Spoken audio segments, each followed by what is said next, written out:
మా పరమ తండ్రి యేసుక్రీస్తు ప్రభువా, పరిశుద్ధాత్మ దేవుడా, త్రియేక దేవా, మమ్మల్ని అందరినీ ప్రకటన గ్రంథ ధ్యానముకు ఇట్టి రీతిలో సమకూర్చిన మీకు కృతజ్ఞత స్తుతులు, స్తోత్రాలు, ధన్యవాదాలు తెలుపుతూ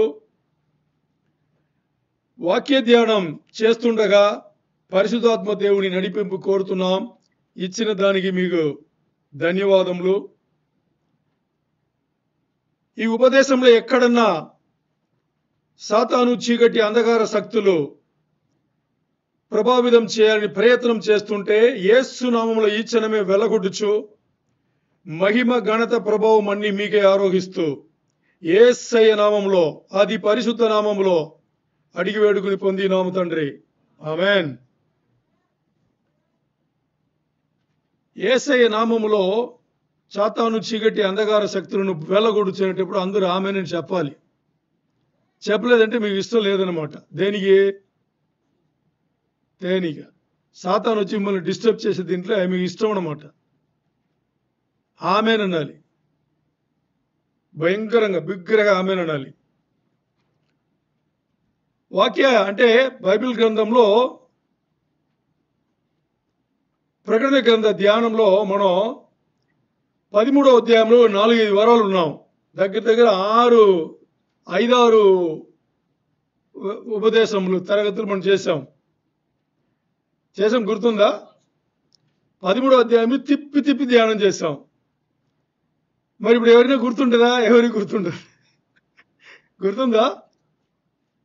13వ అధ్యాయం అనగానే 2 విషయాలు గుర్తుపెట్టుకుంటే చాలు. ఒకటి, మొదటి క్రూర మృగం, ఘట సర్పం నీటి నుంచి, సముద్రం నుంచి లేచాడు. రెండో ఒక క్రూర మృగం అంత్యక్రీస్తు నేలపై నుంచి, భూమిపై నుంచి లేచాడు కదా. తర్వాత అబద్ధ ప్రవక్త. ఈ ముగ్గురిని తిప్పి చదివాం. ఈ ముగ్గురే సాతాను యుగతిత్వం అని చెప్తారు. బైబిల్ ఎక్కడ లేదు సాతాను యుగతిత్వం అని, బట్ బైబిల్ పండితులు అందరూ చెప్పుకుంటారు సాతాను యుగతిత్వం అని. 13వ అధ్యాయం మొత్తాన్ని చూస్తే 12, 13 ఇవన్నీ మనం చూసామనుకోండి, ఫోకస్ అన్ని భూమి పైన ఉంటుంది. మరి 14వ అధ్యాయం వచ్చేటప్పుడు మొదటి 5 వచనములు ఏం చెప్తుందంటే 144 మంది దేవుని ఏర్పాటులో ఉండే 144 మంది, 44,000 మంది కన్యగా స్త్రీలు ఉంటారు కదా, వాళ్ళకన్నా పరిశుద్ధమైన వాళ్ళంట. మీకు అర్థమైందా? కన్నిగ అంటాం కదా, కన్నిగంటే అర్థం ఏంటి? ఏ ముఖవాడి టచ్ లేకుండా, స్పర్శం లేకుండా పెరిగిన ఒక స్త్రీని కన్నికా స్త్రీ అంటారు. అంతేనా? ఓకే. వీళ్ళు అలాంటి వాళ్ళంట. అంటే ఈ లోకంలో ఏ ఆకర్షణకు, ఆశలకు లొంగకుండా, లోపడకుండా దేవుని ఏర్పాట్లో వచ్చిన వాళ్ళు. అర్థమైందా? వాళ్ళను అపోస్తలుడైన యోహాన్ గారు, ప్రకటన గ్రంథం రాసిన అపోస్తలుడైన యోహాన్ గారు పరలోకంలో దేవుని సింహాసనం ముందు వాళ్ళు పాటపడినట్టుగా ఆయన దర్శనం చూస్తాడు. అంటే వాళ్ళు పట్టబడి పైకి వెళ్ళిపోయారు. అంతేనా? అప్పుడే కదా అక్కడ ఉండగలరు. ఇది మొదటి 5 వచనములు. ఈరోజు మన బైబిల్ పట్టణంలో 6 నుంచి 13 వచనములు చాలా ముఖ్యమైన భాగం. ఇది 14వ అధ్యాయంలో 6 నుంచి 13 వచనములు. అందుకే ఈరోజు మనం చూస్తే అక్కడ ఏం రాశాం? ఫోకస్ వచ్చేసి ఎక్కడ మారింది? భూమి మరలా భూమికి వచ్చింది. దీని ముందు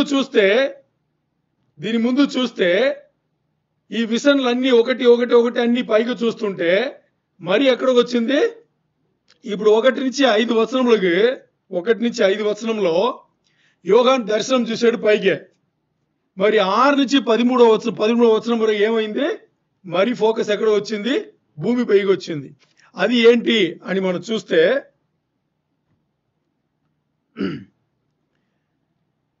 14వ అధ్యాయంలో, ప్రకటన గ్రంథం 14వ అధ్యాయంలో ముందుగా 6 నుంచి 13 వచనంలో ఎవరినో ఒకరు మైక్ తీసుకుని బిగ్గరగా తెలుగులో చదివండి. తర్వాత ఒకటి మనం వచనం వెంబడి వచనం వెళ్తాం. ఎందుకంటే ముందు కాంటెక్స్ట్ వచ్చేసి అర్థం అవ్వాలి. ఏం అర్థం అవ్వాలి? కాంటెక్స్ట్ అర్థం అవ్వాలి. అంటే ఈ 6 నుంచి 13 వచనంలో ఏమి చెప్పబడింది అనే కాంటెక్స్ట్ మనకు అర్థమైతే తర్వాత వచనం వెంబడి వచనం మనం వెళ్ళొచ్చు. ప్రకటన 14వ అధ్యాయం 6 నుంచి 13 వచనములు చదవండి. అప్పుడు మరియొక దూతను చూచితిని. అతడు భూనివాసులకు అనగా ప్రతి జనమునకును ప్రతి వంశమునకును ఆయా భాషలు మాట్లాడు వారికి ప్రతి ప్రజలకును ప్రకటించినట్లు నిత్య సువార్త తీసుకుని ఆకాశ మధ్యమున ఎగురుచుండెను. అతడు, మీరు దేవునికి భయపడి ఆయనను మహిమపరచుచు ఆయన తీర్పు తీర్చు గడి వచ్చాను కనుక ఆకాశమును భూమిని సముద్రమును జలధారలను కలుగు చేసిన వానికే నమస్కారము చేయడి అని గొప్ప స్వరముతో చెప్పాను. వేరొక దూత అనగా రెండవ దూత అతని వెంబడి వచ్చి మహోద్రేకముతో కూడిన తన వ్యభిచార మద్యమును సమస్త జన్మలకు త్రాగించిన ఈ మహా బహులోను కూలిపోయాను అని చెప్పాను. మరియు వేరొక దూత అనగా మూడవ దూత వీరి వెంబడి వచ్చి గొప్ప స్వరముతో ఇలాగూ చెప్పాను. ఆ క్రూర మృగమునకు గాని దాని ప్రతిమకు గాని ఎవడైనాను నమస్కారం చేసి తన నొసటి అందేమి చేతి మీదనేమి ఆ ముద్ర వేయించుకుని ఎడల ఏమియూ కలపబడకుండా దేవుని ఉగ్రత పాత్రలో పోయబడిన దేవుని కోపమును మద్యమును వాడు త్రాగును. పరిశుద్ధ దూతల ఎదుటను గొర్రెపిల్ల ఎదుటను అగ్నిగంధకముల చేత వాడు బాధింపబడును. వారి బాధ సంబంధమైన ఒక యుగయుగములు లేచును. ఆ క్రూరమృగమునకు గాని దాని ప్రతిమకు గాని నమస్కారము చేయువారును దాని పేరు గల ముద్ర ఎవడైనను వేయించుకుని ఎడల వాడును రాత్రింబగడు నెమ్మది లేని వారై యుందురు. దేవుని ఆజ్ఞలను యేసును గూర్చిన విశ్వాసమును గైకొనుచున్న పరిశుద్ధుల ఓర్పు ఇందులో కనబడును. అంతటా ఇప్పటి నుండి ప్రభువునందు మృతులు ధన్యులని వ్రాయమని పరలోకం నుండి ఒక స్వరము చెప్పగా వింటిని. నిజమే, వారు తమ ప్రయాసములు మాని విశ్రాంతి పొందుదురు. వారి క్రియలు వారి వెంట పోవునని ఆత్మ చెప్పుచున్నాడు. ఆమేన్. ఇప్పుడు మీకు ఎంతవరకు అర్థమైందో నాకు తెలియదు, కానీ ఒక 2-3 విషయాలు మాట్లాడుకుని ఆ తర్వాత వచనం వెంబడి వచనం మనం వెళ్దాం. ఏంటి అంటే ఇక్కడ 6 నుంచి 13 వచనముల వరకు మన ధ్యాన భాగంలో యోహాన్ గారు పరలోకంలో చూసిన ఆ దర్శనం 144,000 మంది దేవుని సింహాసనం ఎదుట ఓ పాట పాడుతున్నారంట. ఆ పాట వాళ్ళు తప్పితే ఇంకా వేరెవరి నోటి నుంచి రాదంట. వాళ్ళు తప్పితే ఇంకా వేరెవరి నోటి నుంచి రాదు అనేసి 4-5వ వచనంలో ఉంటుందన్నమాట. మరి దాని తర్వాత చూస్తే యోహాన్ గారు 3 దేవదూతలు, ఎవరు 3 దేవదూతలు ఏం చేస్తున్నారు, ఒకరి తర్వాత ఒకరు వచ్చి ఈ భూమికి డ్రామాటిక్ అండ్ క్లైమాటిక్ అంటే, డ్రామాటిక్ అంటే ఎవ్వరు ఎదురు చూడనంత, క్లైమాటిక్ అంటే ఒక ముగింపు సంబంధమైన అనౌన్స్మెంట్ ప్రకటన చేస్తున్నారు. వాళ్ళు వచ్చి ఒకరి తర్వాత వచ్చి ఏం చేస్తున్నారు, వాళ్ళు అనౌన్స్మెంట్ చేస్తున్నారు అనేది. ఈ అనౌన్స్మెంట్ ఎలాంటిది అంటే ఇంగ్లీష్లో పదం ఉంది. ఏం పదం అంటే ప్రోలెప్టిక్ అంటారు. ఏమంటారు? ప్రోలెప్టిక్ అంటే ఏమర్థం అంటే దగ్గర విశ్వాసం అంటే ఇంకా జరగలేదు, జరగని నిజములను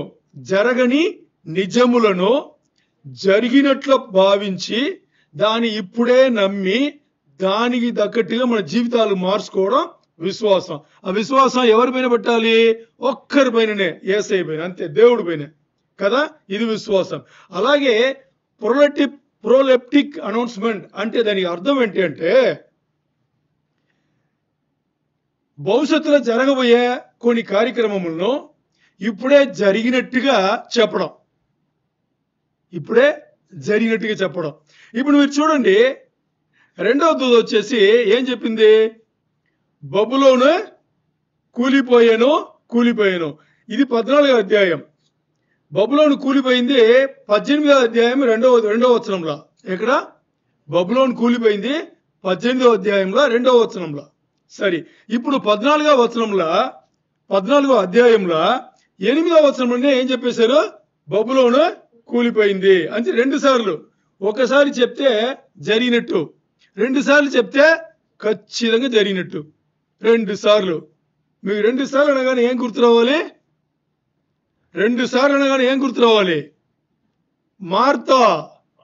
మార్తా. ఏసై చెప్పాడా? ఎందుకు చెప్పాడు? తప్పు చేస్తున్నామని చెప్పడానికి. ఇక్కడ కూలిపోయాను అని 14వ అధ్యాయంలో 8వ వచనంలో చెబితే, మరి కూలిపోయింది ఎక్కడ?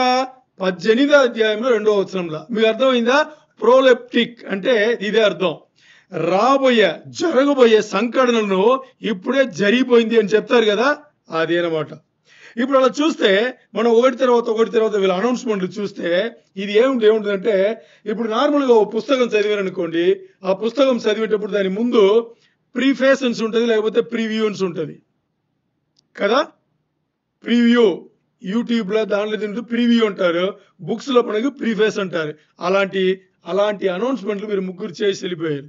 ఒకరి తర్వాత ఒకరు వచ్చి వీళ్ళు చేసి, అంటే ఇంకా జరగబోయే కార్యక్రమం సంఘటనలు అన్ని కూడా వీళ్ళు అలా చెప్పేసి వెళ్ళిపోయారు. మొదటి దేవదూత ఏం చెప్పింది ఇక్కడ? అది ఎక్కడ ఉంది? మొదటి దూత చెప్పింది, the hour of judgement has come అని చెప్పింది. ఎక్కడుంది అది? 7వ వచనంలో ఉంది. ఎక్కడుంది? 7వ వచనంలో ఉంది.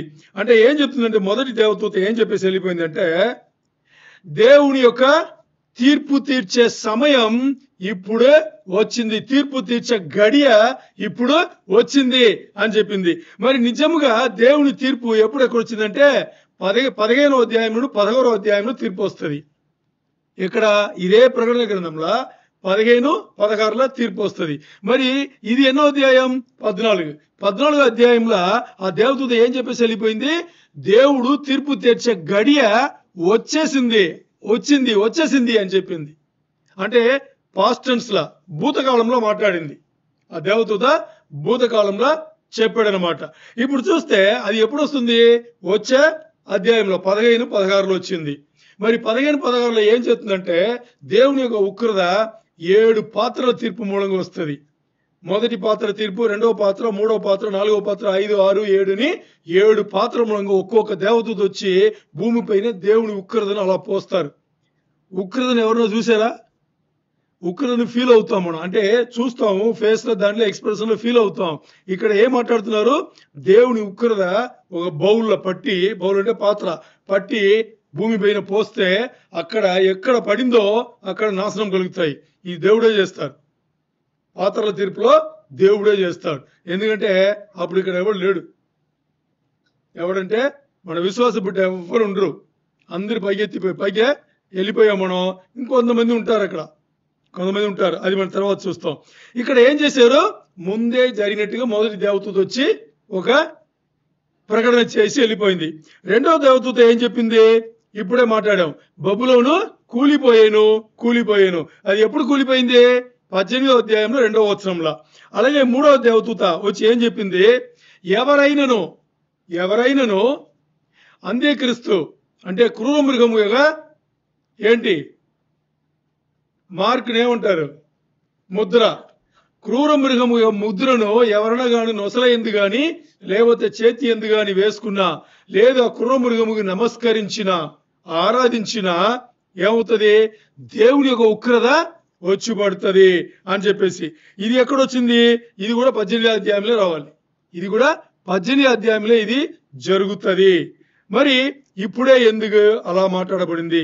ఇది ఇక్కడ చూస్తే దేవుని ఉగ్రత 16వ అధ్యాయం నుంచి ఆ తర్వాతనే ఒకటి తర్వాత మొదలు పెడుతుంది. మరి ఇక్కడ ఇంకోటి కూడా మాట్లాడబడింది. ఏమని? వీళ్ళు అగ్నిగుండముకు వీళ్ళు తోయబడతారు అని చెప్పేసి కూడా ఇక్కడ మనకి, అంటే ఇప్పుడు మనం చదివాం కదా. ఎక్కడ చదివాం? అగ్నిగుండముకు వీళ్ళు తోయబడతారని ఎక్కడుంది అది? ఏ వచనంలో ఉంది?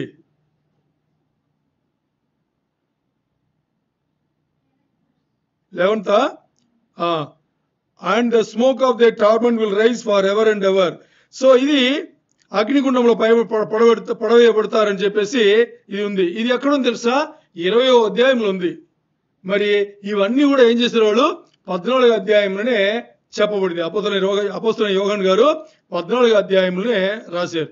అంటే మనం ఇక్కడ చూస్తే ప్రకటన 14వ అధ్యాయంలో 6వ వచనం నుంచి, హలో ఇక్కడ అర్థం చేసుకోండి, ప్రకటన 14వ అధ్యాయంలో 6వ వచనం నుంచి 20వ వచనం వరకు, అంటే అధ్యాయం ముగింపు వరకు జరిగే విషయంలో అన్ని ఎక్కడికి తీసుకెళ్తుందంటే ఆర్మగెద్దోన్ యుద్ధముకి తీసుకెళ్తుంది.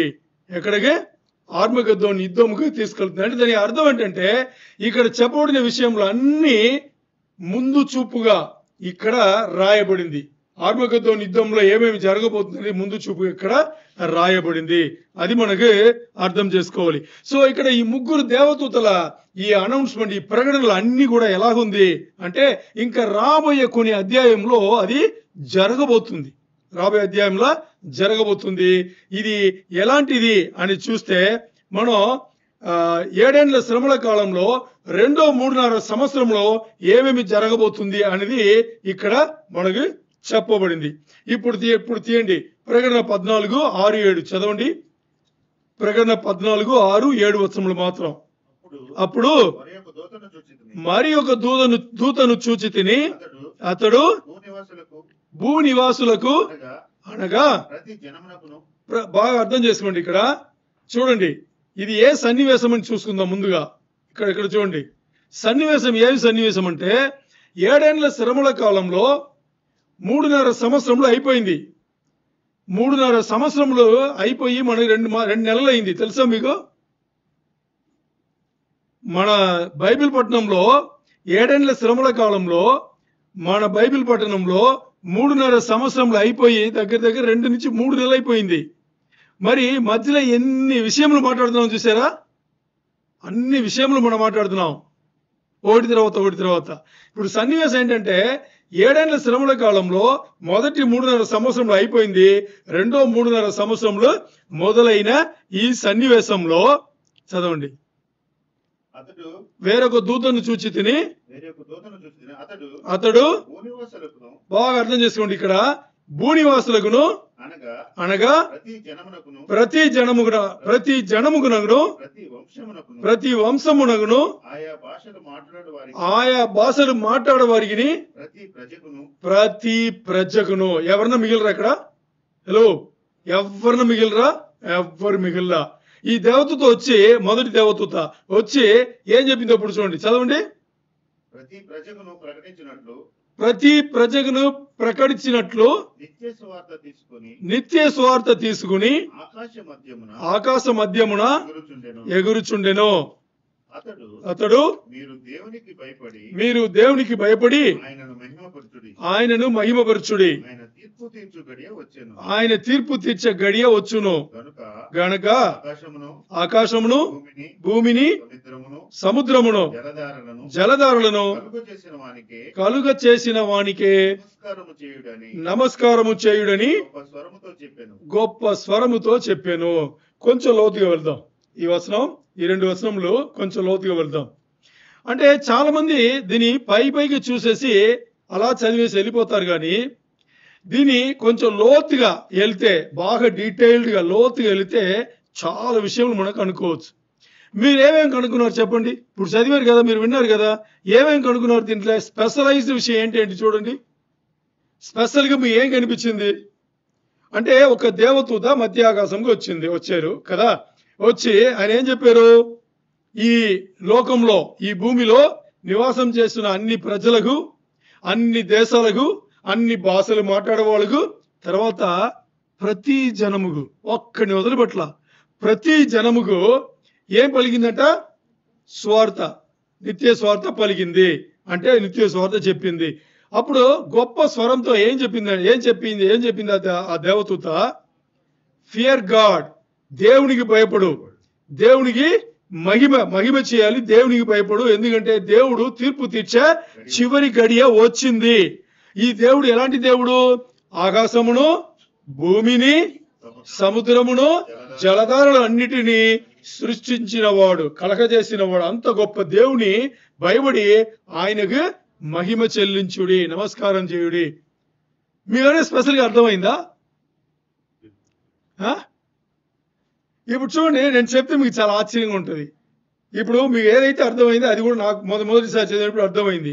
మరి ఇంకొంచెం లోతుగా వెళ్ళాలి అనుకునేటప్పుడు ఏమర్థమైంది అని చూస్తే, ముందుగా చాలా మంది ఇక్కడ మిస్ చేసేది ఆ లోతుగా వెళ్ళకుండా ఉంటారు.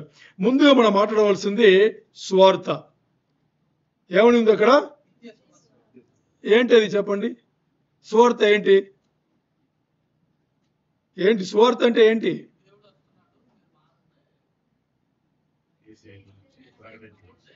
స్వార్థ అంటే మనం ఏం చెప్తాం చెప్పండి. స్వార్థ అంటే మనం ఏం చెప్తాం?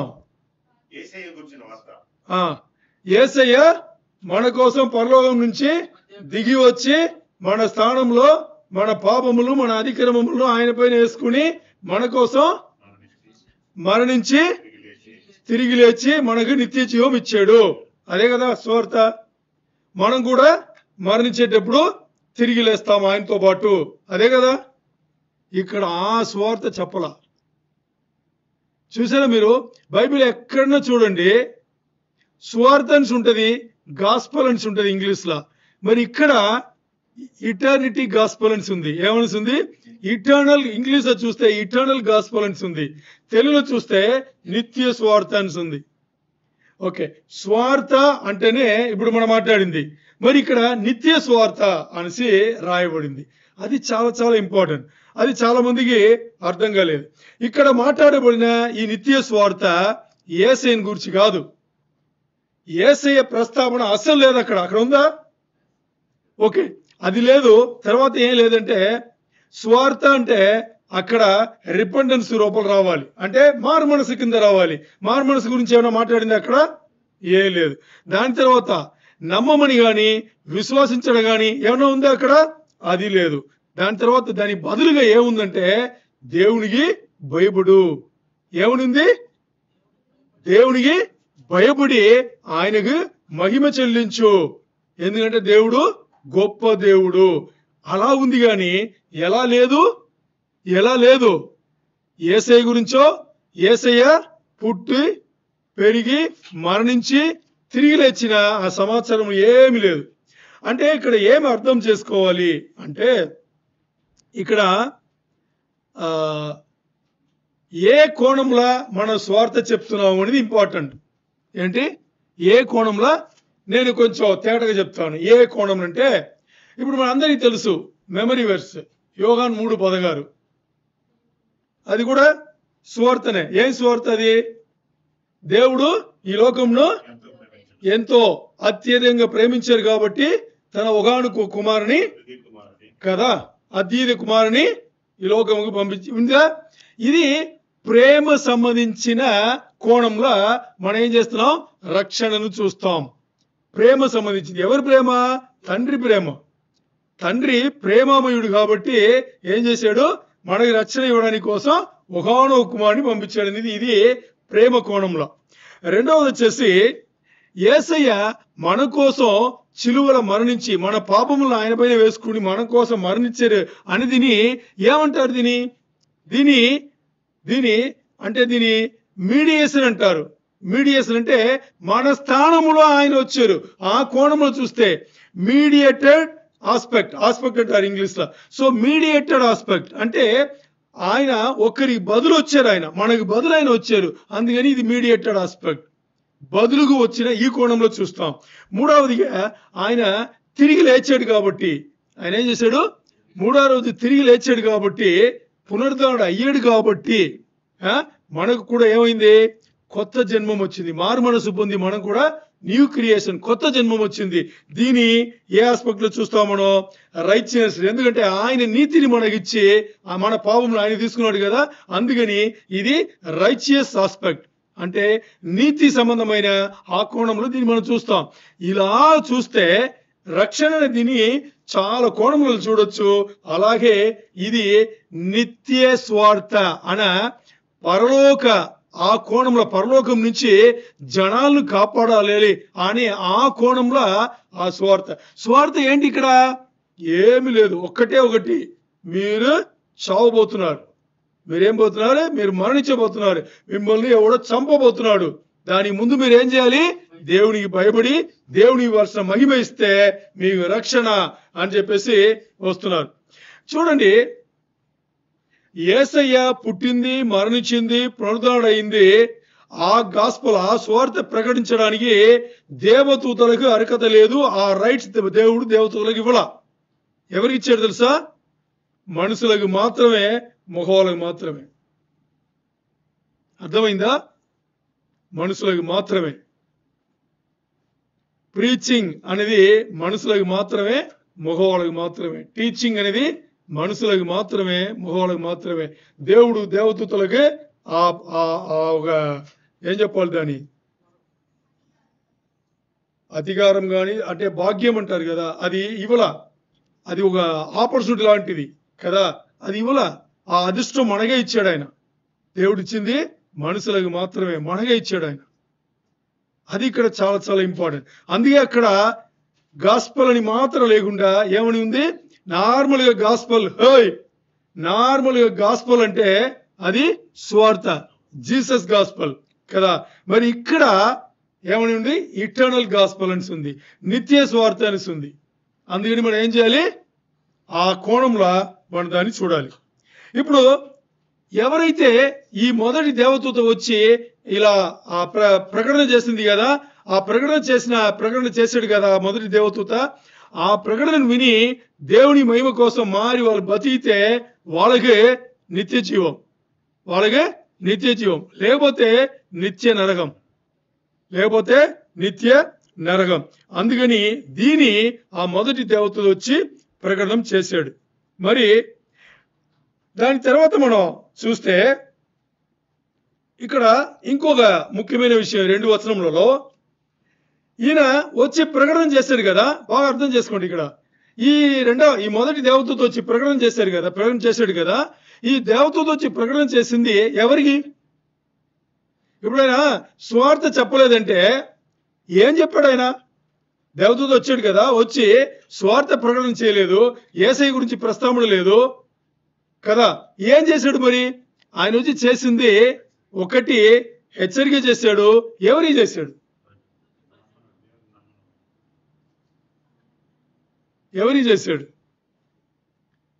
ఆయన చేసింది క్రైస్తవులకు. ఆయన చేసింది ఎవరికి? ఆల్రెడీ దేవుడిని నమ్మిన వాళ్ళకి. ఎందుకు అలా చెప్తున్నావు? కొంచెం ట్రిగ్గర్ చేయండి. ఎందుకు అలా చెప్తున్నావు? ఆలోచన చేయండి. ఒక్క చిన్న పాయింట్ అంతే. ఎందుకు అలా చెప్తున్నావు? మనం ఇది క్రైస్తవులకే, ఇది విశ్వాసులకే, ఇది అన్యులకు కాదు, అన్బిలీవర్స్ కాదు అని ఎక్కడి నుంచి చెప్తున్నావు మనం? బైబిల్ చెప్పింది అలాగా. బైబిల్ ఏం చెప్తుంది? ప్రతి జనముకు, ప్రతి దేశం ఉండే వాళ్ళకు, ప్రతి భాష మాట్లాడే వాళ్ళకు, ప్రతి జనముకు, అదే కదా చెప్పింది. మరి ఎలా చెప్పేస్తున్నావు ఇప్పుడు? ఇది విశ్వాస బిడ్డలకు మాత్రమే అని ఎందుకు చెప్తున్నావు చెప్పండి? ఇక్కడ ఏం మాట్లాడుతుంది ఆ దేవదూత? ఏం మాట్లాడుతున్నాడంటే రక్షణ గురించి మాట్లాడుతున్నాడు. అంతేనా? ఓకే. రక్షణ గురించి మాట్లాడితే దాంట్లో నిత్య స్వార్థ అని ఉంది కదా. ఇప్పుడు రక్షణ గురించి మాట్లాడాలి, అన్యులకు మాట్లాడాలంటే ఏం మాట్లాడాలి? ముందు యేసయ్యని గురించిన స్వార్థ మాట్లాడాలి. ఎవరన్నా కానీ యేసయ్య మూలంగా అయినా రావాలి. ఇక్కడ యేసయ్య గురించి మాట్లాడలేదు కదా. అలాగనే ఇప్పుడు ఎవరితో మాట్లాడుతున్నారు? విశ్వాసులకు మాట్లాడుతున్నారు. మీకు అర్థం అవ్వలేదా? అర్థమైందా? అది చూసారా ఎంత కొంచెం లోతుకి వెళ్తే ఎన్ని విషయాలు బయటలో పడుతుంది. ఇక్కడ మొదటి దేవదూత వచ్చి ఎవరితో మాట్లాడాడు? ఆయన మాట్లాడింది విశ్వాస బిడ్డలతో మాట్లాడారు.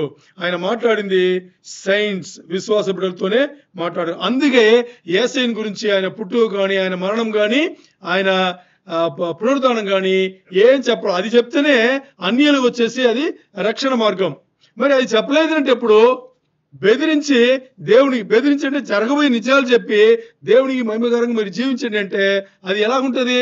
యేసయ్య గురించి లేదు కదా, అప్పుడు అది విశ్వాస బిడ్డలు. ఎందుకు వాళ్ళకి యేసయ్య స్వార్థ అవసరం లేదంటే వాళ్ళకి ఆల్రెడీ ఆ స్వార్థ వెళ్ళింది కాబట్టి, ఆల్రెడీ వాళ్ళు విశ్వాస బిడ్డలు కాబట్టి, యేసయ్యని ఎరిగి ఉన్నారు కాబట్టి వాళ్ళకి అది అవసరం లేదు. అది మనకు అర్థం అవ్వాలి. తర్వాత ఇది ఎవరికి చెప్పబడింది అని చూస్తే ఇంకో రీజన్, విశ్వాస బిడ్డలు ఉన్నాం కదా, ఇంకో రీజన్ మనం చూస్తే ఇక్కడ ఉండే వాళ్ళకి నేను కరెక్ట్గా మీకు చెప్పాలి అనేటప్పుడు ఎవరు అని చూస్తే ఈ వచనంలో మనం ఇప్పుడు చూసాం కదా, ఈ వచనంలో మీరు దాంట్లో చదివితే ఎవరు ఈ భూమిలో నివాసం చేసిన జనం ఉందా? 6వ వచనంలో చదవండి. 6వ వచనం. అతడు భూనివాసులకు అనగా ఓకే, అతన భూ నివాసులకు ఉందా? ఆ భూ నివాసులు అంటే దీని అర్థం ఏంటి? భూమిలో ఎవరు బతుకుతున్నారో వాళ్ళు, అంతే కదా. యాక్చువల్గా ఇంగ్లీష్లో కూడా తెలుగులో కూడా ఇది తప్పైన తర్జుమా. ఈ ట్రాన్స్లేషన్ ఇంగ్లీష్లో కూడా కరెక్ట్ అనేది కాదు. ఎందుకు కరెక్ట్ అనేది కాదంటే ఇక్కడ మీకు భూ నివాసులు, భూమిలో నివాసం చేసేవాళ్ళు. ఈ నివాసం చేసేవాళ్ళు ఉంది కదా, దానికి ఇంగ్లీష్లో వాడబడిన పదం లివ్, LIV. దీనికి గ్రేక పదం ఏం వాడబడింది తెలుసా? కతేమహే అని ఉంది. కతేమహే అంటే దానికి అర్థం ఏంటంటే కూర్చున్న వాళ్ళు అని అర్థం. బతికే వాళ్ళను కూర్చున్న వాళ్ళకి వ్యత్యాసం తేడా లేదా? కూర్చున్న వాళ్ళని అర్థం. మరి ఇక్కడ ఎవరిని కూర్చున్న వాళ్ళు? భూమి మీద ఎవరైనా కూర్చునే ఉంటారా? కదా, ఉండరు కదా. ఇది విశ్వాస బిడ్డలు దేనికోసం వెయిట్ చేస్తున్నారు, దేనికోసం కూర్చున్నారు తెలుసా? బతికే వాళ్ళు, ఈ లోకముకి సంబంధించిన వాళ్ళు. కూర్చున్న వాళ్ళంటే దాని ఏమర్థం అంటే, ఇప్పుడు ఓ చోటు నుంచి ఓ చోటుకి వెళ్తాము, టైర్డ్ ఉంటుంది, కూర్చుంటాము, రెస్ట్ తీసుకుని వెళ్ళిపోతాం కదా. అలాగా విశ్వాస బిడ్డలకి సొంత ఊరేది పరలోకం. భూమి మీద దేని వచ్చారు? దేవుడు కొంతకాలం జీవితం ఇక్కడ ఇచ్చాడు కాబట్టి, రిహర్సల్ కాబట్టి ఏం చేశారు? వీళ్ళు వచ్చి ఎప్పుడు యేసయ్య వస్తాడో పిలుస్తాడో అని చెప్పేసి ఎదురు చూస్తున్నారు. అందుకని వాళ్ళు ఇది కూర్చున్న కాలం అని అక్కడ గ్రేక పదంలో చెప్పబడింది. ఆ అర్థం వచ్చేట్టుగా చెప్పబడింది. అర్థమైంది ఇప్పుడు మీకు?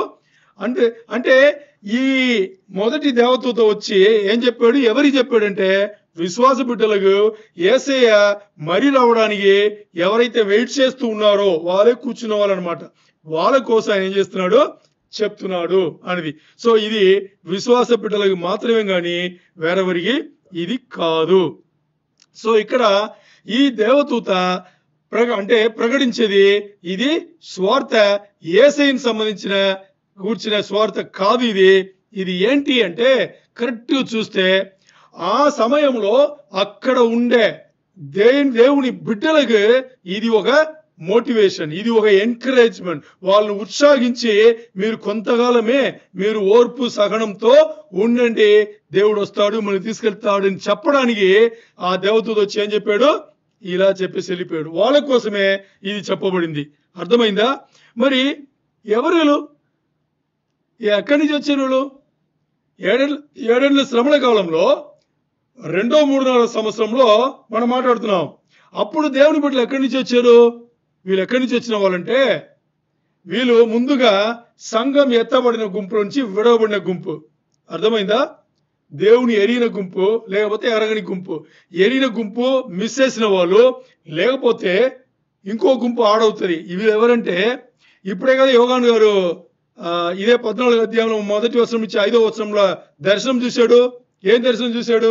144,000 మంది అక్కడ, అంటే దేవుని కోసమే ఏర్పరచబడిన వాళ్ళు. వీళ్ళందరూ అక్కడ దేవుని సింహాసనం ముందే గొప్ప పాట పాడని ఉంది కదా. వీళ్ళు స్వార్థ చెప్తే దాంట్లో మారిన వాళ్ళు కూడా ఉన్నారు. ఎప్పుడు? ఇది 7 ఏళ్ల శ్రమల కాలంలో చెప్పారు కదా. చెప్పి సంఘం ఎత్తబడిపోయింది. దాని తర్వాత 7 ఏళ్ల శ్రమల కాలంలో వీళ్ళ ద్వారా స్వార్థ విన్న వాళ్ళందరూ కూడా ఇప్పుడు ఉన్నారు. వీళ్ళ కోసమే. మరి వాళ్ళు ఎలాగా అక్కడ ఉండే జీవితం ఎలా ఉంటుందంటే భయంకరంగా ఉంటుంది, మామూలుగా ఉండదు. 7 ఏళ్ల శ్రమల కాలం 3.5 సంవత్సరాలు గడిచిపోయింది. ఇప్పుడు చివరి 3.5 సంవత్సరంలో మామూలుగా ఉంటుందా? ఎందుకు మామూలుగా ఉండదు? ఒకే ఒక కారణం. ఎప్పుడైనా కానీ ఒకే ఒక కారణం, సాతానుకు బాగా తెలిసే నాకుండేది 3.5 సంవత్సరంలోని, బతి ఉండేది 3.5 సంవత్సరంలే.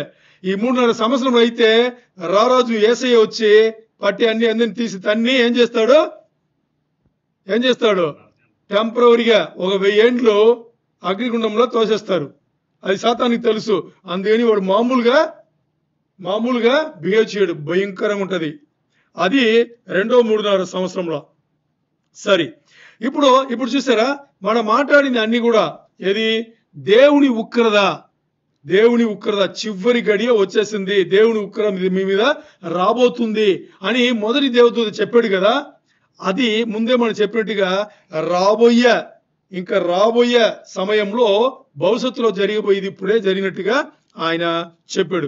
ఇవన్నీ దేనికోసం చెప్తున్నాడు అంటే, ఇక్కడ ఉండే ఆ దేవుని బిడ్డలను, విశ్వాసులను ఎంకరేజ్ చేసి ఇంకొంచెం ఓర్చుకోండి, యేసయ్య వస్తారు, మిమ్మల్ని తీసుకెళ్తారు అని చెప్పేసి అక్కడ ఉంచమంటున్నారు. ఎందుకు అంటే, అక్కడ ఉండే దేవుని బిడ్డలు వచ్చేసి అంత్యక్రీస్తు, అబద్ధ ప్రవక్త, వీళ్ళు పెట్టే హింసలను తట్టుకోలేక, హింస ఏం తెలుసా? మూడో దేవదూత చెప్పింది కదా. ఏం చెప్పాడు ఆయన? మూడో దేవదూత వచ్చి, ముద్ర తీసుకోకూడదు, చేతి ఎందు గాని నొసలైంది గాని ముద్ర తీసుకోకూడదు, అంత్యక్రీస్తు కానీ వాడి ప్రథమ కానీ నమస్కారం చేయకూడదు. అంటే ఇప్పుడు టెన్షన్ ఎలా ఉండదు? లోకమంతా టెన్షన్ ఏంటి? ముద్ర తీసుకోవాలి, ప్రథమకు లేకపోతే అంత్యక్రీస్తుకి నమస్కారం చేయాలి, లేకపోతే నువ్వేం అమ్మలేవు, నువ్వేం కొనలేవు, ఏమి కొనలేవు. సరే, దానికన్నా ముందు అలా అంతా ఒక భయంకర టెన్షన్ అయిన ఒక జీవితం అక్కడ గడుస్తుంది. ఇప్పుడు 8వ వచనం, ప్రకటన 14:8. వేరొక దూత అనగా రెండవ దూత అతని వెంబడి వచ్చి మహాద్రోహముతో కూడిన తన వ్యభిచార మద్యమును సమస్త జనములకు తాగించిన ఈ మహాబబులోను కూలిపోయేను అని చెప్పాను. ఆమేన్. బబులోను కూలిపోయాను. ఈ బబులోన్ ఏది, ఎవరిది, ఎప్పుడు వస్తుంది? ఇది వచ్చే అధ్యాయంలో వస్తుంది. అది అప్పుడు మనం ఎవరిని చూద్దాం. ఇప్పుడు ఏంటి అని చూస్తే మనకి ఈ బబులోన్ కూలిపోయేది 18వ అధ్యాయంలో 2వ వచనం నుండి ముందే తెలుసు, మనం మాట్లాడుకున్నాం కదా. అది అప్పుడే వస్తుంది. మరి ఇది ఖచ్చితంగా జరుగుతుంది అంటే ఇప్పుడే మాట్లాడబడింది, 14వ అధ్యాయంలోనే మాట్లాడబడింది. ఓకే, ఇది కూడా ఏంటి అంటే ప్రోలెప్టిక్ టెన్స్ లా, అంటే రాబోయే సంఘటన, జరగబోయే సంఘటన ఖచ్చితంగా జరుగుతుంది అని చెప్పేసి చెప్పబడింది. ఓకే, ఇప్పుడు దేవుని యొక్క శిక్ష, దేవుని యొక్క ఉగ్రత బబులోన్ పైన ఎందుకు పడుతుంది? మనకు తెలిసిన బబులోన్ ఇది నెబుకద్నెజర్ ఉండే పట్టణం అది కదా, అది బబులోను. దానిపైనే ఇప్పుడు మనకు తెలిసిన బబులోను అదేంటే, దానికి పైనే దేవుని యొక్క ఉగ్రత ఎందుకు రావాలి, దేవుని యొక్క శిక్ష దానిపైన ఎందుకు రావాలి కదా. యాక్చువల్గా అది కాదు, అది ఏంటని తర్వాత చూద్దాం. మరి ఎందుకు ఆ శిక్ష వచ్చిందని ఇప్పుడు చూద్దాం. అది ఎవరని తర్వాత చూద్దాం. ఎందుకు ఆ శిక్ష వచ్చింది బబులోనుకి అని చూస్తే, ఈ వచనంలో చెప్పబడిన రీతిలో ఈ బబులోను పట్టణం ఏం చేసిందంట, లోకముండే ప్రతి జనమును ఆత్మీయ విభచారం చేపించింది. ఏం చేపించింది? ఆత్మీయ విభచారం అంటే సింపుల్ గా, ఇప్పుడు మన దేవుని తప్పించి ఇతర దేవుళ్ళు ఉన్నారు, వీళ్ళే మొక్కాలి. అర్థమైందా? దేవునికి వ్యతిరేకమైన అన్ని పనులు అన్ని దేశంలో జనాలతో చేపించారు. అదే దేవుని చూపుకు అది ఏంటి? విభచారం చేయడం. అర్థమైందా మీకు? అలాంటి ఆ మద్యమును ఏం చేశారు? తాగించారు అని చెప్పేసి ఇక్కడ చెప్పబడింది. మరి ఏం చేశారు వీళ్ళు జనాలను? లోకమున్న జనాలందరినీ వీళ్ళు ఏం చేశారు? ఎవరు? ఈ బబులోను అన్న పట్టణంలో ఉన్నారు కదా, వీళ్ళు ఏం చేశారు అని చూస్తే ఇదే, మీరు ముద్ర వేసుకోవాలి. ఏంటది? మీరు ముద్ర వేసుకోవాలి. ఇంకోటి ఏం చేయాలి? ఆ క్రూర మృగముకు కానీ దాని ప్రథమకు కానీ మీరు ఏం చేయాలి? నమస్కారం చేయాలి. తర్వాత వాళ్ళు ఇచ్చిన ఆ సంపదలు ఉన్నాయి కదా, వెల్త్ అంటాం కదా, ఆ సంపద దాన్ని పెట్టి వాళ్ళ అధికారం పెట్టి వాళ్ళు ఏం చేశారు? అందరినీ లోపరుచుకుని, అంగీకరిస్తే ఏం చేశాడు? అబద్ధ ప్రవక్త ఏం చేశాడు? అందరినీ అధికారం, శక్తి ఇవన్నిటిని పెట్టి ఏం చేశాడు? బలములు పెట్టి అందరినీ వాళ్ళకి లోపల చేసి ముద్ర వేసుకోవాలి. ఇప్పుడు ముద్ర వేసుకోవాలి అని దీన్ని మాత్రంగా అక్కడ ఆగల. వేలంటే వదిలేశారా? నేను వేసుకుని వదిలేశారా? లేదే. వేసుకుంటే ఏం చేస్తున్నారు? నువ్వేం అమ్మలేవు, ఏమి కొనలేవు. అంటే ఇప్పుడు మనం ఏమి అమ్మలేము, ఏమి కొనలేము అని మాట్లాడేటప్పుడు మనం ఏం చేస్తున్నాం అంటే, మనం ఏం పెద్ద ఆస్తులు ఉన్నాయి కూడబోతున్నాం, మనం ఏం పెద్ద ఆస్తులు మనం అమ్మబోతున్నాం, ఉండే జీవితం మనం ఉన్నాయని అనుకున్నాం. నేను ఒక్క మెట్టు ఇంకా కిందకి దిగాను అనుకోండి, భయం వణుకుపోతారు మీరు, భయం పుట్టుతుంది. చెప్పనా? అందరూ ఉద్యోగస్తులేనా? అందరు జాబ్ హోల్డర్సేనా? పనిచేస్తున్నామా? నెల అయిన తర్వాత జీతాలు వస్తాయా రాదా? ఓకే. చేతిలో ముద్ర లేకపోతే జీతాలు పడవు. ఏం చేస్తారు? అది వాని లెక్క. అర్థమైందా? జీతం అంటేనే అందరికీ అర్థమవుతుంది. ఇప్పుడు బ్యాంకులో 30 రోజుల తర్వాత జీతాలు పడలేదంటే ఎలా బతుకుతాం చెప్పండి?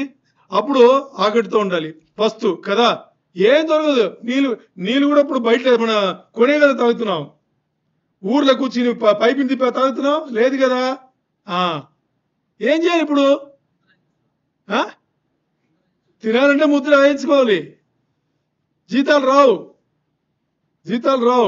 పెట్రోల్ బంక్ వెళ్తావు, కారు కొన్నాం కదా, పెట్రోల్ బంక్ వెళ్తావు, పెట్రోల్ వేయమంటాం. వేయమని ముందే ఏమడుగుతాడు తెలుసా? ముద్ర చూపించంట. డబ్బు అడుగుడు. ఎందుకు తెలుసా? ఎందుకు ముద్ర చూపించమంటే డబ్బు అడుగుడు? ఏమైనా ఐడియా ఉందా? వాడు స్కానింగ్ పెట్టుకుంటాడు. స్కానింగ్ మెషిన్ ఉంటుంది వాడి దగ్గర. ఇప్పుడు కార్డు మీరు చేస్తారు కదా, ఇంకా కార్డు ఉండదు, ఈ ముద్రనే ఆ మెషిన్ తీస్తాడు. మీరు ఆ ముద్ర చూపించగానే మీ బ్యాంక్ అకౌంట్ నుంచి వెళ్ళిపోతాయి. ఇప్పుడు ఆ బ్యాంక్ అకౌంట్ నుంచి వెళ్ళాలంటే ముద్ర కావాలి కదా. మనమే విశ్వాస బిడ్డలు ముద్ర వేసుకోము అంటే మనని మాట్లాడకూడదు. అంతవరకు ఉండకూడదు కదా. మనం ఉండాలా? ఉండకూడదు. ఉంటే తట్టుకోలేము మనం. ఓవైపు ముద్ర వేసుకోము, ఇంకోవైపు ఏం తినలేము. 30 రోజులు పనిచేసిన తర్వాత జీతం పడదు. ఏం చేస్తాం? అది పరిస్థితి. అరే అమ్మలేము కొనలేము అనగానే ఏం చేస్తారు? పెద్ద పెద్ద ప్రాపర్టీ అంటే ఏం చేస్తారు? పెద్ద పెద్ద ప్రాపర్టీ ఆస్తిలో వెళ్ళిపోతారు. మీకు 10 రూపాయలు మీ జీతం పడాలన్నా కానీ అక్కడ ముద్ర ఉండాలి. వేరే అవసరంలా. మీ పాస్బుక్లు, పాస్పోర్ట్లు ఏ అవసరం, అన్ని ముద్రలు పెట్టేస్తాడు. స్కాన్ చేస్తే పడుతుంది అన్ని. క్లియరా? ఇప్పుడు మీకు ప్రతి బయటి దేశానికి వెళ్ళేటప్పుడు ఒక కార్డు ఇస్తాడు. ఇక్కడ కూడా కార్డు ఇచ్చాడు కదా. మీ ఆ ఒక్క నంబర్ పెట్టే మీ మొత్తం చరిత్ర దాంట్లో ఉంటుంది. ఈ దేశంలో తెలుసా మీకు? ఈ దేశంలో మీరు లోపల ఉన్నారు, బయటలో ఉన్నారు. బయటికి ఎప్పుడు వెళ్ళారు, మరి లోపలికి ఎప్పుడు వచ్చారు, లోపల ఎక్కడెక్కడ తిరిగి అన్ని ఉంటుంది మీకు. మీరు కనుక రిజిస్టర్ చేసి మీరు వెళ్తే అన్ని ఉంటుంది అనమాట, ఒక నంబర్ పెట్టే. మరి ఇప్పుడు దీని నుంచి ఆ ముద్రలు అన్ని స్టోర్ చేసిన పెద్ద విషయమా? కాదు కదా. చాలా ఈజీ అనమాట. అందుకని చాలా కేర్ఫుల్గా ఉండాలి. ఓకే. ఇప్పుడు ఎవరైతే ఇలాంటి ముద్ర తీసుకుంటున్నారో లేకపోతే ఎవరైతే అంత్యక్రీస్తుకి నమస్కారం చేశారో, లేదు వాడి ప్రథమకి నమస్కారం చేశారో, వాళ్ళపైన దేవుని ఉగ్రత వస్తుంది. అది చూసారా మీకు? కిందేమో బాము, పైకేమో నిప్పు. పైకి ఇలా 1 ఇంచు పైకి వెళ్తే నిప్పు, కింద లైట్ కదిలితే బాంబు పేలుతుంది. ఏం చేయాలి ఇప్పుడు? ఏం చేయాలి? కిందేమో వాడు అంగీకరిస్తూ బాంబు పెట్టాడు. ఏమని? నువ్వు ముద్ర తీసుకోవాలంటే అమ్మలేవు, కొనలేవు, నీకు జీతాలు పడదని. పైన ఒకవేళ నువ్వు ముద్ర తీసుకున్నావు అనుకో, తీసుకుంటే నువ్వెంత కదులుతావు. దేనికి? కోరిన కారు పెట్రోల్ వేయాలి కదా, కదులుతాం. కదిలితే 1 ఇంచు కదిలిన పైనే దేవుని ఉగ్రత, నిప్పు. ఇటు వెళ్ళాం, అటు వెళ్ళాం. ఈ 7 ఏళ్ళ శ్రమల కాలంలో మనకు అవసరమా? అవసరం లేదు కదా. అందుకని జీవితాలు అవకాశం దేవుడు పుడిచాడు. ఎప్పుడు సంఘం ఎత్తబడే గుంపు, సంఘం ఎత్తబడే సమయం, దాని ముందే అన్ని అవకాశాలు. విర్ర వీగి జీవితం జీవించారనుకోండి, ఇంకా కొన్ని కారు పెట్రోల్ వేయలేము.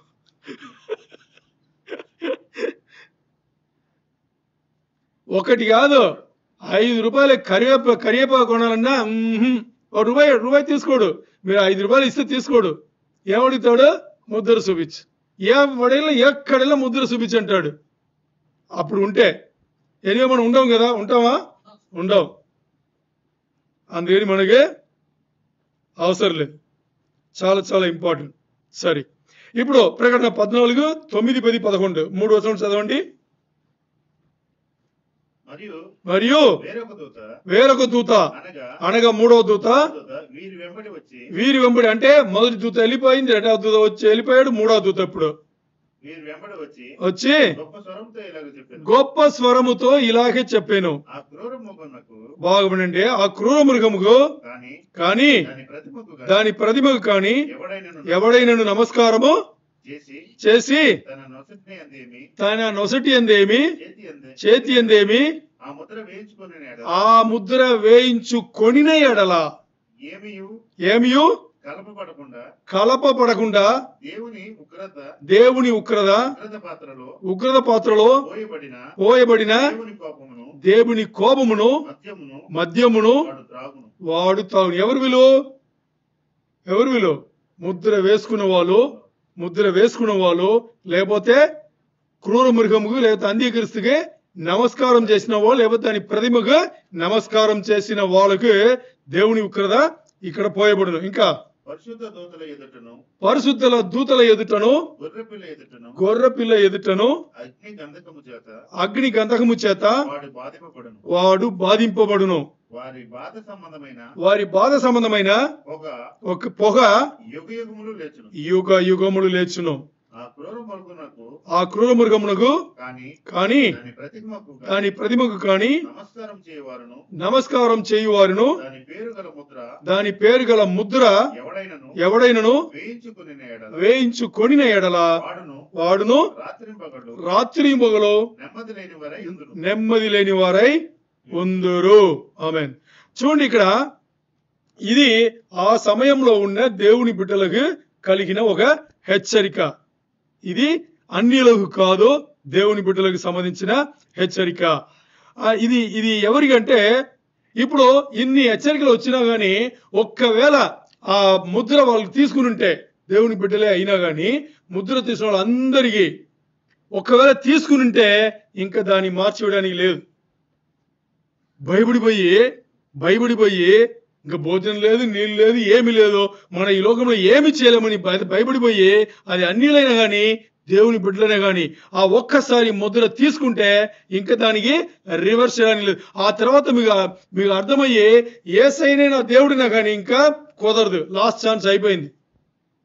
అక్కడ ఉండేవాళ్ళకి, ఆ సమయంలో అక్కడ ఉండే వాళ్ళకి ఇంకోసారి ఛాన్స్ లేదు. అంటే ఇక్కడ ఆ సమయంలో ఉండే ఆ దేవుని బిడ్డలకు ప్రెషర్ ఎలా ఉందంటే భయంకరంగా ఉంది. ఇక్కడ దేవుడు చేసిన మంచి ఒక గొప్పతనం చెప్పనా? ఇప్పుడు మూడో దూత వచ్చి ఏం చెప్తున్నాడు? మూడో దూత వచ్చేసి, మీరు ఆ అంత్యక్రీస్తు కానీ క్రూరమృగం కానీ ఏం చేయకూడదు? నమస్కారం చేయకూడదు, ముద్ర వేసుకోకూడదు. ఇది ఎవరు చెప్తున్నారు? మూడో దేవదూత చెప్తున్నాడు. మరి రెండో దేవదూత వచ్చి ఏం చెప్పాడు? బబులోను కూలిపోయాను. ఎవరిలో? వీళ్ళు చేసిన ఆత్మీయ విభచారం ఏంటి? ఇదే కదా. దేవుడు చూసారా, రెండో దేవదూతను పంపించి ముందే హెచ్చరిక చేస్తున్నాడు. ఏది? ఈ ముద్ర వేయించుకో ముందు, లేకపోతే ఈ అంత్యక్రీస్తును నమస్కారం చేయ ముందు రెండో దూత వచ్చి ఏం చేస్తున్నాడు? వచ్చి హెచ్చరిక చేస్తున్నాడు. ఈ అంత్యక్రీస్తు గాని అబద్ధ ప్రవక్త గాని వీళ్ళు చేసే ఈ డ్రామాలు ఏమి మీరు ఒప్పుకోవద్దు. వీళ్ళు ఇలా చేస్తున్నారు. ఏమని అంటున్నారు? వీళ్ళు మీ ముద్ర వేసుకోమంటున్నారు, నమస్కారం చేయమంటున్నారు కదా, ఏ పని చేయొద్దు. ఈ పని చేసి లోక జనంలో అందరినీ మీరు విభచారంలో ఇన్వాల్వ్ చేస్తున్నారు. అందుకని మీరు దాంట్లో వెళ్ళొద్దు అని ముందు హెచ్చరిక చేసేసి మూడో దేవతతో వచ్చి ఏం చేస్తున్నారు, ఈ పని మీరు చేయొద్దు. అర్థమైందా మీకు? ముందే హెచ్చరిక ఇచ్చి దేవుడు అందరినీ కాపాడడానికి కోసం, ఎందుకంటే సృష్టి ఆయనది కాబట్టి ఆయన ఆ పని చేస్తున్నాడు. ఓకే, ఇక్కడ ఇంకో విషయం మనం ఏమి ఈ వచనంలో మనం తెలుసుకోవాలంటే, ఈ మద్యము అనిసి ఉంది కదా, అది వైన్ అంటారు ఇంగ్లీష్లో. తెలుగులో మద్యం అనిసి ఉంది, యాక్చువల్లీ ఇంగ్లీష్లో వైన్. వైన్ అంటే ఎక్కడి నుంచి తీసేది? ద్రాక్ష నుంచి తీసేది కదా. ఓకే, దీంట్లో కొన్ని విషయములు, మంచి విషయములు, మీకు కావాల్సిన విషయములు చెప్తాను. ఏంటి అంటే చూడండి, దేవుని ఉగ్రత ఎందుకు వైన్కి పోల్చి చెప్పబడింది? వైన్ అంటున్నాం కదా, ఎందుకు దాన్ని పోల్చి చెప్పబడింది అంటే, ఈ ద్రాక్ష పళ్ళు ఉంది కదా, ద్రాక్ష పళ్ళును ద్రాక్ష రసం వైన్ రావాలంటే ఎలా తీస్తారు వాళ్ళు? ఓ తొట్టిలాగా పెట్టుకుని చేయబెట్టి చేయరు, వాళ్ళు కాలుతో తొక్కుతారు. ఓకే, ఇజ్రాయెల్ జనాంగం అంటే తర్వాత చెప్తాను, ఇప్పుడే చెప్పవచ్చు. ఇజ్రాయెల్ జనాంగంలో వచ్చేసి వాళ్ళు ఏం చేస్తారు, ఇజ్రాయెల్ దేశంలో మగవాళ్ళు తొక్కరు, దాన్ని ఆడవాళ్ళని పిలుస్తారు. ఎందుకు ఆడవాళ్ళని పిలుస్తారంటే, మంచి క్వాలిటీ వైన్ రావాలి అంటే, ఆ ద్రాక్ష తొక్కేటప్పుడు విత్తనాలు ఉన్నాయి కదా, అది డ్యామేజ్ అవ్వకూడదు. అది డ్యామేజ్ అవితే సేదైన ఒకటి ఆ వైన్ లెక్కుతుంది, అప్పుడు క్వాలిటీ వైన్ రాదు.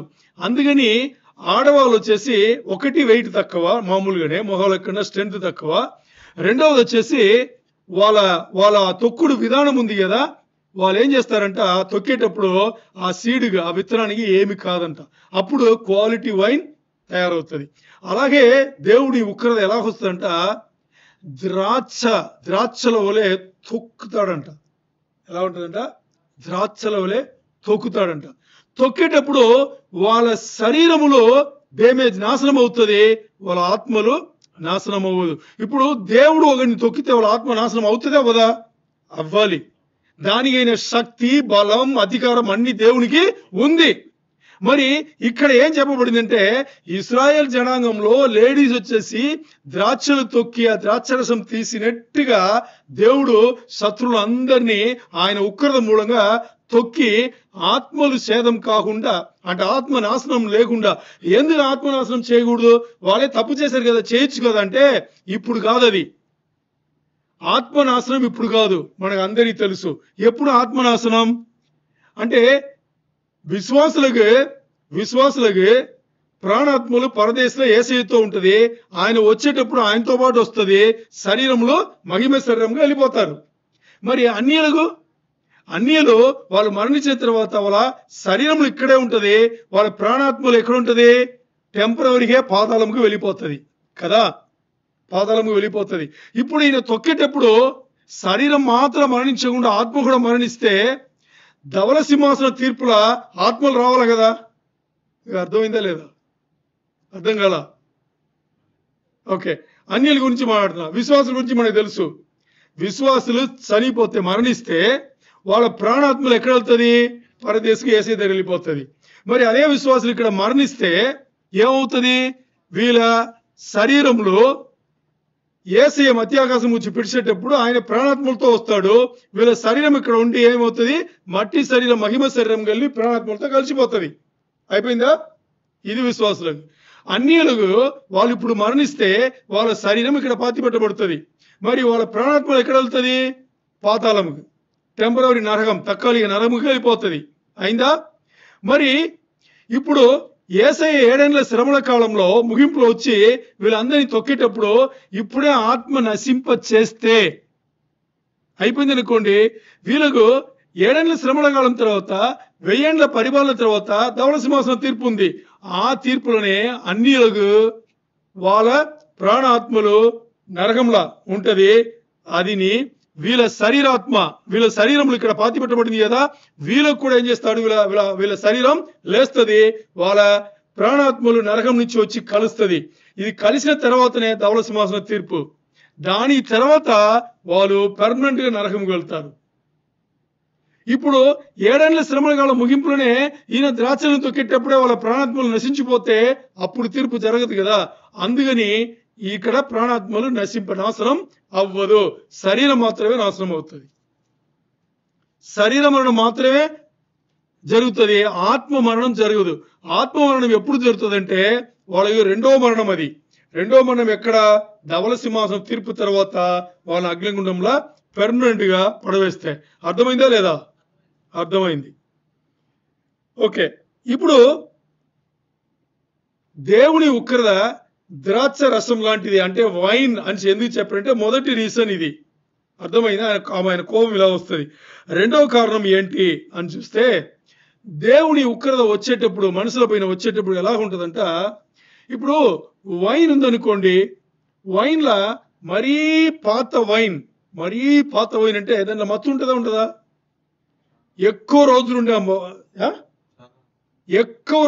ఎక్కువ సంవత్సరములు ఉండే వైన్ వచ్చేసి ఎప్పుడు కూడా భయంకరమైన మత్తు ఉంటుంది.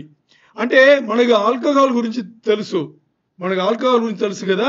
దీంట్లో ఆల్కహాల్ తక్కువ ఉంటుంది. మరి ఈ వైన్ ఎక్కువ సంవత్సరములు అయ్యేటప్పుడు అది మంచి వైన్ అంటారు. ఎన్ని సంవత్సరాలు ఎక్కువ అయిందో అన్ని దాని అది మంచిది అంటారు. ఇప్పుడు దీంట్లో మత్తు ఎక్కువ ఉంటుంది. ఇప్పుడు మగవాళ్ళు ఎవరన్నా తాగారనుకోండి, కొన్ని దేశాల ఆడవాళ్ళు కూడా తాగుతున్నారు, తాగిన వాళ్ళకి మత్తు వస్తుంది. ఎందుకు? దాంట్లో మత్తు ఉంది కాబట్టి పడిపోతారు కదా. ఈ మత్తు ఏం చేస్తుందంట, ఈ బ్రెయిన్ అటాక్ చేస్తుంది లైట్ గా. అప్పుడు వాళ్ళ స్పృహ తక్కువ అవుతుంది, సెన్స్ తక్కువ అవుతుంది, అప్పుడు మత్తు వచ్చి పడిపోతారు. ఇది మామూలుగా వైన్ తాగే వాళ్ళకి, పాత మంచి క్వాలిటీ వైన్ తాగే వాళ్ళకి. ఈ రోజు ఆల్కహాల్ తాగే వాళ్ళకి ఎవరికైనా అది వెంటనే జరుగుతుంది కదా. సరే, ఇక్కడ దేవుని ఉగ్రత ఎలాగొస్తుంది అని చూస్తే బాగా ఆశ్చర్యంగా ఉంటుంది. దేవుని ఉగ్రత ఒక్కసారి ఒక వ్యక్తి పైన పడితే వాడు పడిపోతాడు అంతే, మరి లెగడు, జీవితంలో సస్తాడు, మరి లెగడు. అంటే మత్తు వచ్చినట్టు పడిపోతాడు అంతే, దాంతో అయిపోయాడు. దేవుని ఉగ్రత మామూలుగా రాదు. ఎవరిపైన దేవుని ఉగ్రత వస్తుంది? ఎవరైతే చేతింది కానీ నొసలైంది కానీ ముద్రేసుకున్నారో, లేకపోతే క్రూర మృగం అంగీకరిస్తే వాడి ప్రతిమకు ఎవరు నమస్కారం చేస్తారో వాళ్ళపైననే అది వస్తుంది. ప్రకటన 14:10 చదవండి. 10:11 ఏమీ కలపకుండా దేవుని ఉగ్రత పాత్రలో పోయబడిన దేవుని కోపమును మద్యమును వాడు తాగును. పరిశుద్ధుల దూతల ఎదుటను గొర్రెపిల్ల ఎదుటను అగ్ని గంధకముల చేత. ఇప్పుడు అర్థమైందా మీకు? ఇది ధవల సింహాసనం తీర్పులో, అంటే 7 ఏళ్ల శ్రమల కాలం అయ్యి యేసే వచ్చి 1000 ఏండ్లు యెరూషలేమును రాజధానిగా పెట్టుకుని ఇక్కడ పరిపాలించిన తర్వాత, ఆ 1000 ఏండ్లకు తర్వాత ధవల సింహాసనం తీర్పు. ఆ తీర్పు తర్వాత వీళ్ళందరూ, అన్యులందరూ ఎవరైతే ముద్ర వేసుకున్నారో, ఎవరైతే నమస్కారం చేశారో వీళ్ళందరూ కూడా ఏం చేస్తున్నారు? నిత్య నరకాగ్నికి గొర్రెపిల్ల అంటే యేసయ్య ఎదుటనో ఆయన దేవదూతల ఎదుటనో ఏం చేస్తారు? ఆ శిక్ష పొందుతారు. అర్థమైందా? అది ఇక్కడ చెప్పబడింది. చూసారా? యుగములు అంటే అది ధవల సింహాసనం తర్వాతనే. అర్థమైంది కదా మీకు? ఓకే, ఇప్పుడు 14:12-13 చదవండి. ప్రకటన 14:12-13. దేవుని ఆజ్ఞలను యేసును గూర్చిన విశ్వాసమును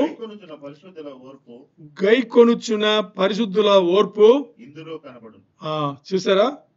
ఇప్పుడు చూడండి, ఇలాంటి ఒక మహాఘోరమైన సమయంలో జీవిస్తున్న దేవుని బిడ్డలు ఇప్పుడు ఎలా ఉండాలి? ఓర్పు సహనంతో ఉండాలి. అదే ఇక్కడ చెప్పబడింది, విశ్వాసంతో ఉండాలి. 13. అంతటా ఇప్పటి నుండి ప్రభునందు మృతులు ధన్యులని రాయమని పరలోకం నుండి ఒక స్వరము చెప్పగా వింటిని. నిజమే, వారు తన ప్రయాసములో మాని విశ్రాంతి పొందుదురు. వారి క్రియలు వారి వెంట పోవునని ఆత్మ చెప్తున్నాడు. ఆమేన్. ఇక్కడ చూడండి, ముగ్గురు దేవదూతలు ఒకరి వెంబడి ఒకరు వచ్చి ఎవరి కోసం మాట్లాడారు? దేవుని బిడ్డలు విశ్వాసుల కోసమే మాట్లాడారు. పాపం చేసిన వాళ్ళకి, అన్యుల కోసం అక్కడ మాట్లాడలేదు. ఎందుకంటే ఈ రోజు మనం చూసిన ఈ వాక్య భాగం అన్ని కూడా ప్రకటన 14:6-13 వచనములు కూడా దేవుని బిడ్డలను ఎంకరేజ్ చేయాలి. ఆ సమయం నుండి దేవుని బిడ్డలను ఎంకరేజ్ చేయాలి, ఉత్సాహించి ఏం చేయాలి? అన్ని శ్రమలకుండా వెళ్ళినా, ఇబ్బందులకుండా, ఇక్కట్లకుండా వెళ్ళినా గాని వాళ్ళు విశ్వాసములా కూలిపోకుండా కొనసాగుచు యేసయ్య పైన గట్టిగా యేసయ్యని పట్టుకుని వాళ్ళు ఉండాలి. అదే 12వ వచనం మనకి ప్రూవ్ చేసింది. తర్వాత 13వ వచనంలో చూస్తే చాలా ఆశ్చర్యంగా అనిపిస్తుంది. ఏం రాయమని అక్కడ ఆత్మ చెప్తుందంట. ఆత్మ చెప్పి రాయబడిన సంగతి, గొప్ప స్వరం పరలోకం నుంచి వినబడిందంట. ఆత్మ చెప్పి రాయబడిన సంగతి అక్కడ ఏంటి అంటే, చూడండి అలా ఎలా ఉంది చూడండి. అంటే ఇప్పటి నుండి, ఎప్పటి నుండి? అప్పుడు 7 శ్రమల కాలంలో 3.5 సంవత్సరంలో అప్పటి నుండి దేవునిలో, యేసయ్యలో ఎవరు మరణిస్తారో వాళ్ళు ధన్యులు. అని దీని అర్థం ఏంటి? ఒక్కడు మిగలడు. ఏది? 7 శ్రమల కాలంలో దేవుని బిడ్డలు 3.5 సంవత్సరంలో ఒక్కరు మిగలడు.